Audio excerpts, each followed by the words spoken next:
Hi, it's Reva with Quality Sewing and Vacuum, and welcome to our Tuesday morning live. And today we're going to go over how do I quilt with my embroidery machine.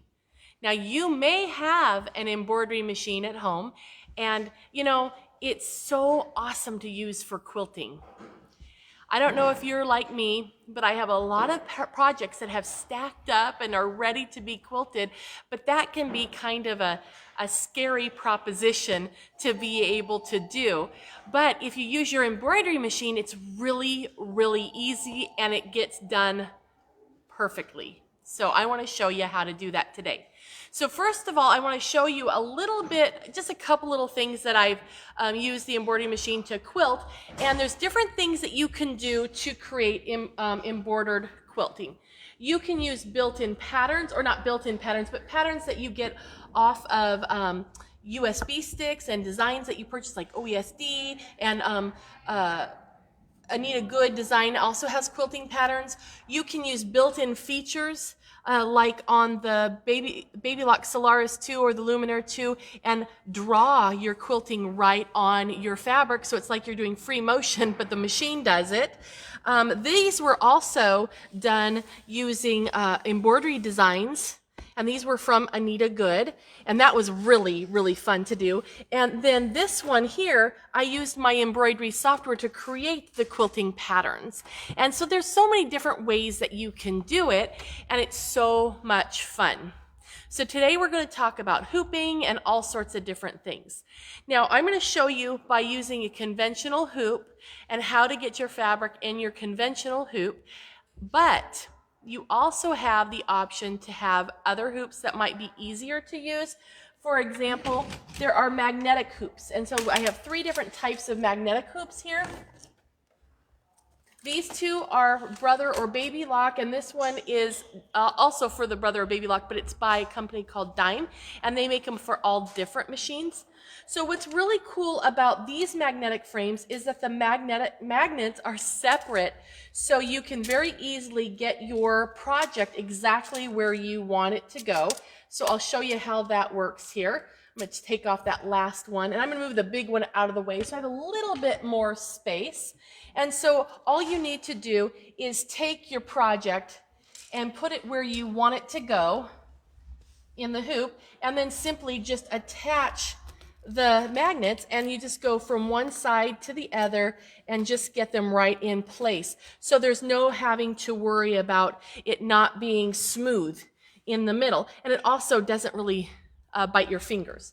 So that's one way. Then we do have, let me get these out of the way, we have the Monster Hoop from Dime, which is a wonderful product, but it has just one magnet. So when you place your project over the top, you want to make sure it's right where you want it to go, because when you put this down, it's committed all at one time. Okay, so they're both styles, whether it be separate magnets or one whole magnet, they're both great for this particular job. And I think if you have one, you should try using it for quilting. Okay, so I'm going to slip this guy out of the way for a minute, and we're going to talk about getting your project ready. So you probably have your quilt top. So you're going to want to take it and add your batting and your backing. Now your batting should be 6 to 8 inches bigger than your top and your back, because you're going to need something for the hoop to hold on to. And if you are looking for a batting that's going to work really great in your projects, if you're doing your embroidered quilting, you could use something like Battleizer that has stabilizer built into it, and it's really fabulous. And we sell that as well. Okay, so you want to do that. Now, if you don't have batting quite big enough, you can add stabilizer. So this is Power Mesh, and what I've done is taken my top and my batting and my backing, but what I've done is sandwiched the Power Mesh in between the layers of the quilt top and the batting, and then I basted it down so it will stay secure. And this gives us a really nice area that you can use for hooping, so it can extend the size of your project. And with it being inside the quilt, you'll never know because it's so soft. Okay. Now, as we go along, if you have any questions, make sure that you ask. Okay, so I've already done one section of quilting on my project here, but I have more to do. Can you see that okay? So I'm going to show you how to do these different type of areas. So let's start by going ahead and just hooping up our section here. Now, if you're using a conventional hoop, there's a couple of things we're going to need to do. One, we're going to open up that hoop pretty good because this is fairly thick. This is thicker than one layer that we usually work with. So I'm going to get my hoop, and this one is the 9.5 by 9.5, and so I'm going to open it up here, and then I'm going to go ahead and start releasing that hoop and getting it opened up. You don't want to go so far as you've taken the screw completely out because then you got to put the pieces back together and it's absolutely no fun at all. Okay, so the other thing that I've done that might be helpful for you is I've put a strip of the Quilter Select Stitch Perfection tape on all four sides of my hoop. And Stitch Perfection tape is a double-sided wash-away sticky tape. And let me get him started. There we go. And you just pull off the liner and you're left with the sticky, okay? And then what you can do is take your project and you can hoop it, that's the top there, and then you can just kind of place it with a hoop where you want it to go and give it a push and it kind of sticks to the hoop. So then it won't shift as much or be as likely to shift. Now you might want to do that before you might want to test fit it into your hoop before you worry about the tape because with fiddling around and finding the right amount that you need to have your hoop open is going to make a difference. So mine probably won't stick, but I'm not overly stressed about it. So you're going to go ahead and just get that in there. Let me see if I can get myself. It's almost ready, almost there. It's kind of a trial and error kind of thing. And let me see if I can scooch him over a smidge. And I'm going to stand up and see if I can't get him in there now. Where is he? Okay. There we go. Now, one thing you want to make sure you do is don't do it too loose because then what's going to happen is it will just continuously pop out because it's too loose or too tight, either one. Okay, so I'm just going to give it a little bit of a snug. So now you're ready to go because you have all your layers of your quilt in your hoop. Now, you can bring up your design on your machine and just stitch away, or you can make life easy on yourself because there's a new product called Clear Blue Tiles, and these are from Kimberbell, and it makes quilting so you don't have to do any math. So I like to think of it kind of like, the game Memory, where you turn over one card and you got an apple, and then you turn over another, and you're trying to mix and match and find the two apples. Well, that's kind of what this is. So in the set, there are just tons of different tiles in different sizes and shapes, rectangles and squares, and you take them and all you do is see if it fits your area. Now this one doesn't fit, so that's a no-go. Obviously this is a no-go, and there are a lot more tiles than what you see here. You get a ton, but then here this one matches up perfectly. So that's the one I want to use, and I'm going to take it's a wash away marking pen, and I just want to lay the tile out, and I'm going to mark the lines that you see that are cut out on the tile. And then I put the dot in. Now, it does say size. Now, I didn't measure this, but I see it says 8 by 8. So I'm going to put 8, 8 right there. So when I take this off, I see the direction, and notice that I marked the arrow too. mark that arrow, and I put 8/8 there so I know what size it is. So that way if I'm marking multiple blocks all at one time before I go to the machine, then I know the size just by looking there. Now in the clear blue tiles, you get tons of the tiles, you get the pens, you get slat bands to help control the fabric, which while you're here, since you're right here, I'll show you how that works. So if you're doing your embroidery and you've rolled up your fabric, you can, and assuming that the machine is on this side, you just roll that up and put the band around and it helps control that. Now on the In With the Set, you also get a booklet that tells you everything that you need to know on how to use the tiles. It also comes with, I think it's 347 different quilting designs in different sizes. So you have themes like maybe holiday or fall or spring or general. And then in that you have all these different sizes like borders and blocks and everything. And also on the USB stick that has all the designs, you're going to have a video tutorial from Kimberbell telling you exactly how to use the product, the clear blue tiles, and a project, a free table runner project. And are there any questions, Carrie? Yes, Karen wanted to know, what was the batting that you mentioned at the start of the presentation? It's called Battleizer, and it looks, you know, you can see it looks a lot like Warm and Natural because it has the cotton, but in the middle it has stabilizer in it.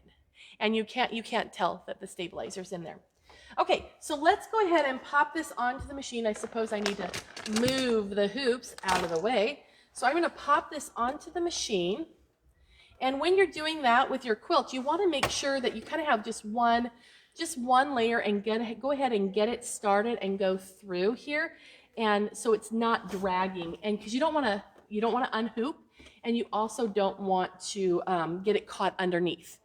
Yes, Carrie, any questions? So yeah, Lori wants to know, would it be better to start in the middle and work out your way out from the quilt? Yes, it absolutely would. Because another thing that I didn't mention is that you also want to baste your quilt. And so thank you, Lori, for bringing that up. Okay, so you want to baste your layers together. And I left this part of the quilt actually not basted because I want to show you. You can stitch with a running stitch and get some, and they don't have to be close together, some running stitches. You can pin baste. That's great, but I don't really like to do that when you're doing a machine embroidery because you have to move it to get it in the hoop. You can also use spray. A lot of people like to use spray, and that's fine. I've moved away from using sprays though because it gets the surrounding area in my room and my machine sticky, so I don't like to really use that too much. But what I really do like is the free fuse. Now how this works, I'm so glad Lori brought it up. How this works is when you open this up, inside there's a plastic bag that has little granules, and this is mine, so I've been using it, so it's actually no plastic bag anymore. But you see how it looks like table salt? It's really, really fine granulars. So when you go to use this, you simply lightly salt it. Don't do a lot. You don't need a lot because each one of those granulars is going to melt and adhere the batting to the fabric. So then you would just put it back, and you take your iron and you're going to press it and hold for the amount of time that's on the instructions, and then move to another section. You do it with a dry iron. You don't need to use steam. And then what it's going to do is it permanently sticks the fabric to the batting. And you do that with the top and the back. And then you are left with a piece that will not shift on you. So it's really great. And you just use it ever so slightly and sparingly, and it will not come up through the fabric. You know how some fusibles make it kind of like a glue ball and it gets kind of soaks into the fabric? This will not do that. So Karen wants to know, how do you refill the free fuse shaker? Oh, good question. So I only have bought this shaker one time, and then the free fuse is sold and it's in a baggie. The refills is just in a baggie, and then you're going to take this off, and I'm not going to take it off because I'm klutzy, but you're just going to lift this portion out, and then you just pour the stuff that's in the bag back in here in the middle. Then you put this top back on. So you reuse this over and over and over, and just only buy this the one time and then get the refills. It's awesome stuff. So Dawn's asking, so is the surface, I'm guessing, still soft? Oh yeah, it doesn't change the hand of the fabric because you're using it ever so slightly and sparingly light, right? Just like you're just lightly salting your meal, and then you'll have just little specks every once in a while. It's enough to hold it, but it's not enough to be crunchy or hard, and you can stitch right through it and never even know it's there, which is really awesome. So, any more questions on free fuse? We good? Not yet. Okay, all right, so do that to your whole thing, then hoop it. Yeah. So again, thanks to Lori for catching me on that. Okay, so I have the USB, the Kimberbell clear blue tiles USB in the machine. So I'm just gonna come in here and I'm going to grab that and go to Embroidery, and I'm working on a brother, so it has all the different formats in it. And then the one, let me bring this up so we can all see. The one I was using is spring because I thought that was, really kind of fun. So here's all the designs. Now, oh my goodness, which one do I use? Well, on my fabric, I found that the 8x8 tile fits great. So I'm going to choose the 8x8 file and then say set, and it's ready to go. So when we go to Embroidery, what I want to do is I have the little green plus sign there. That's where the needle is, and that's where the needle is here. So I need to move it so the needle's right over that dot that I had marked. So I'm going to get him right over there, and that should be, whoop, went too far. And that should be pretty good. So now my needle goes right down into that dot and I'm happy. So now if you've hooped straight and you're confident, off you go, you're good to go. Now, I might not be so confident, so I'm going to go ahead and I'm going to scan the background. So if you have this machine that scans the background of your fabric, you could do that, and then it's going to take a picture of what's in the hoop and display it on the screen, and then we can see if the fabric is straight or not. And these patterns are fairly forgiving. You can see that I'm actually quite a bit crooked here. I have a flower that's sticking up out there and one that is down there. Whoops.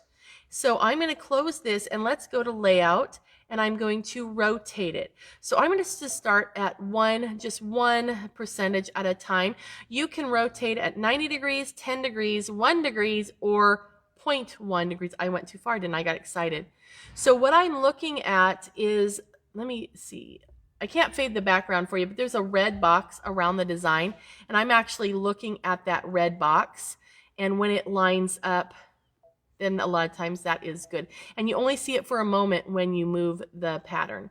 So it looks like I'm pretty good, a little bit high there, and I think that looks pretty good, and it's pretty even around the edges. So I'm good to go. So now all I need to do is put my foot down, and go and start stitching, and then it's stitching all the layers together. Now if this is a quilt that you want to give as a gift, then make sure you use bobbins that coordinate with the back fabric. It doesn't have to perfectly match your needle thread, but you're going to want it to coordinate with at least the back fabric or match the needle thread, and then you're on your way and you're good to go. Another tip is if you have two different bobbin cases, like this machine has a bobbin case for doing hooped embroidery and also has one for sewing.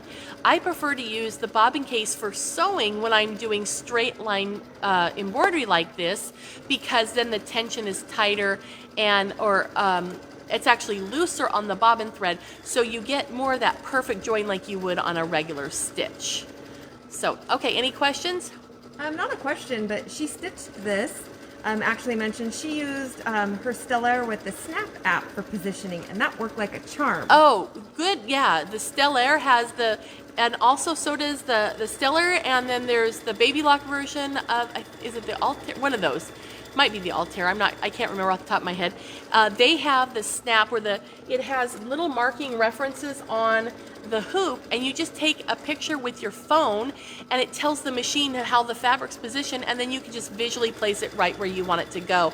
And also the FOF icon, creative icon, and the Viking Epic have that capability through an app as well, which is really awesome. So it's really fun though to be able to quilt your quilts and have it done in a very precise way. So are there any other questions, Carrie? Not yet? Okay. All right. So as this is going, I don't know if, Carrie, can you get a little shot of this little area right back here that has the dark brown thread? Oh, it's kind of a grayish brown. And that was using a 2" by 8" tile, and then also the little cornerstone. So it has all the different sizes that you need to complete your quilt, and it's really pretty fun. And there's some that are really long and thin for the little 1" sections as well, which is really pretty cool. And then also, if you have a machine that has the really big hoop, like this actually has a hoop that is this size. So if you have a hoop that's big, you might want to get the expansion set to the clear blue tiles, because then it has tiles that will work in larger hoops as well. But make sure you have the regular set first, the essential set, because that has the instructions and the designs and all the nitty gritty. It's just a bonus pack. Okay. So Sandy was asking, does the Baby Lock Solaris have the phone capability that we talked about? It doesn't need it. The Solaris has an internal camera, so you just take a picture like I did here, and it scans the hoop, so you don't have to use the external a phone, because it actually has the camera built in, which is really cool. And then Dawn asked, have you ever quilted machine embroidery designs on vinyl or cork before, like for a bag? Okay, so yes, you can do that, absolutely. A lot of times that quilting patterns will have a little bit longer stitch length, which is awesome, because then you can accommodate those types of fabrics. So when you're looking at vinyl, embroidery leather, or cork, there's something to look for. Now, I mentioned the embroidery leather because I did not realize there was a difference between vinyl and embroidery leather. Like, for example, Kimberbell has embroidery leather, but so does Sally Tomato. And I didn't know what, or hers is called faux leather. But what the difference between faux leather and vinyl is, it's what it's made out of. So vinyl is, which I always called it just vinyl. It's really stiff and hard, but the new faux leathers are very soft and they just feel so yummy to touch. But make sure they have a fabric backing. If they don't have a fabric backing, they're not going to be really great for stitching on, because every stitch makes a perforation and then it will end up pulling out and ripping, which I think is part of what that question is. And the same thing with cork. High quality corks have that fabric on the back. In fact, most of them do, but look for something that has, the fabric is not really far apart. Make sure that it looks like it's gonna handle your stitches, and they do stitch out beautifully with the embroidery machine. So would it be possible to turn the light off on the machine so they can see the stitching better? Oh, yes. Sorry, I usually do that. I totally forgot. So let me do that. I'm just going to go into the setting in here. Now, you don't normally have to do this at home, but I will do it here because there we go. Now Is that better? Sorry about that. Oh, you know what? I also see that my foot's being wiggly, so let's tighten that up. You don't want that to fall off. Okay, sorry about that. We try very hard to make sure we remember to do stuff, but sometimes it just doesn't happen. And then as soon as this is done, I want to show you how to do like the cornerstone and one of the sashing pieces, because they're really fun to do. Now, if you have a design that isn't from the clear blue tiles, of course you can use that as well. You, depending on the design of the pattern, it may or may not fill your entire space like this, but they're lots of fun to use. You can do like Amelie Scott has edge-to-edge patterns, which are really fun to do with your embroidery machine. Your machine probably has built-in designs, and on the Luminaire and the Solaris and the Dream and the Destiny, it has built-in quilting patterns in there that you can choose and have it fill the shape you want it to fill. Okay, so now I've got that. I'm done with my embroidery, and we'll just take the hoop off. Now remember, one thing to do when you're taking your hoops on and off is if you push or pull really hard and you hear a little and the hoop itself, the arm of the machine moves, whether this part here or this part moves this way, this one goes forward back, then what that means is that you've changed the registration of the machine. You want to turn off your machine and turn it back on, so that way it's in the right spot. Okay. Now another thing for getting your stuff out of the hoop, there's a couple different things. This one has this great little quick release on it, so you just lift it up. But if yours doesn't have that, put your fingers on the outer hoop and your thumbs on the inner hoop and just push like that, and it comes right out. And then you don't have to worry about resetting your screw for the next design because you didn't change how tight it was, so it'll be ready just to go back in. And this time I think I will use a magnetic hoop because that's going to be really fun. So Reva, the design that you just stitched out, was that from Kimberbell or was that already in the machine? That is a Kimberbell from the clear blue tiles in the section called Spring, because I really like the little flowers on that one. Okay, so this is the magnetic hoop, and this one is the sash frame. It's bigger than the one I showed you earlier, and it uses this tool to get the magnets off of the frame because it's really nice and strong. And you'll notice, I'll show you here with this last one, that these magnets are shaped kind of like a V shape, and so is the rail on the bottom hoop, and that helps you keep your fabric in there really nice and securely. So I'm going to take this, and let's just do this one right here. I'm going to do this sashing piece right, this sashing here, and then the cornerstone. So I'll move that over. So Reva, are we getting ready to talk about how you match up a continuous design? Ooh. Because Kitty wanted to know, she says, how do you match up a continuous design? Mine always go off the rail. We don't want you going off the rail. We can wing it and make that happen, Kitty. So let's do the cornerstones, and then we'll talk about that. How about that? Does that work? I hope that works. You've got lots of hearts, so I think everyone thinks that's a good plan. Okay, because yeah, a continuous or edge-to-edge quilting is really pretty fun. And kind of a funny thing about continuous quilting is I thought that edge-to-edge or continuous quilting was a cop-out because you weren't doing the whole block by block. And then I learned from a quilting friend that that's not the case. I just thought it was. Anyway, and now that's almost all that I do. I do a lot of edge-to-edge quilting, and it's so much fun. Okay, so I'm going to go ahead and pop this under. And remember, I'm going to try to get that kind of flat. Oh, and I didn't answer the question. I think it was before Lori when she asked about basting, or maybe it was in at the same time.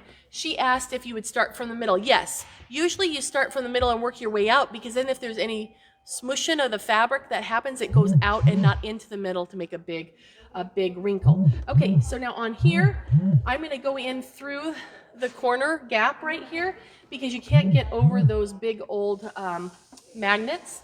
So you go in through the corner, pop them on, and this one is going to require a different color of thread, don't you know?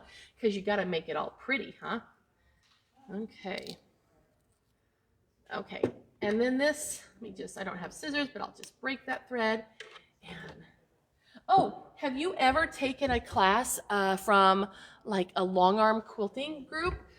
Like we have classes from Handy Quilter and Baby Lock and stuff like that. And this has always confused me, and I actually had to ask, because they talk about breaking the thread. When you break the thread. Now, when I think about breaking the thread, I think the thread broke, right? But in the quilting world, breaking the thread means you cut it to move to a new position. So, just so you know that one. Okay, so let's go ahead, and I'm going to, oh, it's mad at me. Hold on. It's mad because I changed the hoop and didn't get out of the design. So I'm going to go back home. Yes, please cancel. So we're going to go back to embroidery, and I'm going to go in to the files. Here's my PES, and I want to go back into spring. Oh, and we got to figure out what size to use, don't we? So let's go in here. And I actually happen to have the right sizes. So you would do the same thing here. I've got my little 2x2. I gotta find where I put my pen. So we've got our little 2x2 that fits just absolutely perfectly there. So I'm going to mark that. Sorry, I'm left-handed. You're going to have to, thanks, Carrie, for moving to my craziness. So there's that, and I'm going to put 2, 2, and put my dot. Then the other one is a 2x8, and you can see how that matches as well. But we'll just do the 2x2 so we can start talking about the other stuff that you all want to talk about. Now, other things that we can do, I'm going to go in here to clear blue tiles, and I'm going to choose my 2x2, and I'm going to say set, and then I'm going to go to embroidery. Now, I could scan if I wanted to, but I can also turn on the projector on this machine. And I think I have to turn my light back up because, oh, there he is. Let me turn that down. Which one can you see better, Carrie? That one, right? Yeah, that one's better. Okay, so now I'm going to want to move my design over here. So I'm going to move the design over here, and I'm going to move my projector so it's looking at my section here. So now I can move my design down and get him over there. So you have different ways to position. Oh, I went too far. Look at that. There. Oh, that was pretty good. And I moved it again. Okay, so once you're happy with your positioning, and I think I need to go to the right, don't I, a little bit? You guys have probably a better perspective on it than I do. So I think I need to go to the right just a smidge. How's that look, everybody? Is that pretty good? Is that centered pretty well? Okay, so I'm going to push my little needle threader button, which I love my little needle threader button, and then we'll have it go. So put my foot down and go, and it starts to stitch. I just love it. I mean, that turns out perfect. There's no way I could free motion and get patterns like this, so it's really lots of fun. Okay, so when you're doing an edge-to-edge pattern, what I like to do, and I don't know if it's the right way, it's just the way that I do it, I like to have a center line that is consistent the whole across from left to right. So that way I have a center line to always make sure that I'm on. Does that make sense? I hope it does. But I'll show you some, I'll show you some stuff here. Let's see if I can think of what I have. Aha, I have something there that I can probably use. Okay, so, and he just turned out so cute. Isn't he darling? And then, of course, the little pen marks all just wash away. Okay. All right, so I'm going to put this to the side since we're talking about edge to edge. This has a light colored fabric on it, so I'll show you with this. Okay, so or you can kind of actually see this one. On here, can you see this line right here? I know it's not in the center, but I was using a side, not the center, as a reference mark because I wanted to make sure it was a 1/4 inch away from my seam line. Okay, but on other things, if that isn't a matter for you, then just use, take a ruler and you mark the center all the way down where you are. And then some patterns are going to be like a flower, and that's it. It's not continuous. Okay, so it's going to be just a section. Okay. Oh, and I should show you that. I can show you that. Hold on, I'm coming back. Don't run away. Like this. Let me take this magnet off. Okay, see how I put this in the section here, and it ends from top and at bottom, so it can stand alone on its own. If this was a border, I would just put the next one right next to it and continue on, so that way it goes from edge to edge, but it's not linked together like you would on a long arm machine or free motion. Does that make sense? Okay, I hope so. If not, just shout out. The next question is that applique on the petals? This is applique. This I use the orange peel from AccuQuilt, the orange peel die, and I placed those on there, and then I used the machine, the luminaire, to create the stippling in here and the decorative stitches around. So that was all done with the embroidery machine, and then this was all done, that was done with embroidery machine, this was all done free motion, and you know, you get what you get with me with free motion, so it's whimsical. Okay, so then what I would do here, so if I'm starting right here, and this is my pattern, can everybody see that okay, Carrie? Can you see that okay on the camera? Yep. Okay, so if I'm starting here, I want to make sure that the center of my design, if my design's only this big, the center dot is here. I want to make sure that it's right on that line. But you can also, on a lot of machines, tell it you want to know where the center left is of a design, and then it would be right there. So that's what I want to use for my reference. Okay, and then you stitch out this design, and it's going to end right there. Let's pretend it ends right there. So then what I want to do is figure out how far away from that stitching do I want the next pattern to be, because you want to be consistent. And what I would do is look at how much gap is normally between there, and it looks like it's about 1/8 of an inch. So I would look at where my stitching ended, move about 1/8 of an inch, and that's where I want that center left, where I want that next pattern to be positioned. So I want that next petal to be positioned right here, and I want to know that I'm on that line. Okay, does that help with everybody on doing conventional embroidery on a border? And obviously, if this is where the border of my fabric is, I'm going to take that power mesh, which is a stabilizer, and put it all the way out here so I have a wider section for that quilting, you know, so that way I have something to put in the hoop. Because you don't want to have it hooped like this and have floppy and have nothing here. Because that, you know, does that make sense? You don't want to hoop it like this, because then you've got nothing in here. You need to have some fabric in the whole hoop. Okay. All right. Any other questions? The easiest one to do as far as edge to edge or continuous quilting, I should say, and this is not edge to edge, is I use the luminaire to create the sashing that goes all the way around here. So I marked that 1/4 inch away from my seam line, and then I let the machine just do it for me, and that was actually the easiest way to go. So that's lots of fun too. Okay. Are there any other questions? All right, so I hope you enjoy trying doing some quilting with your embroidery machine. It's an easy way. A lot of people don't have space for a 10-foot frame for a long arm machine, or maybe you just do a few things that you want quilted. So why not do them on your machine? It's also a fun way, like the gal who mentioned cork and doing faux leather.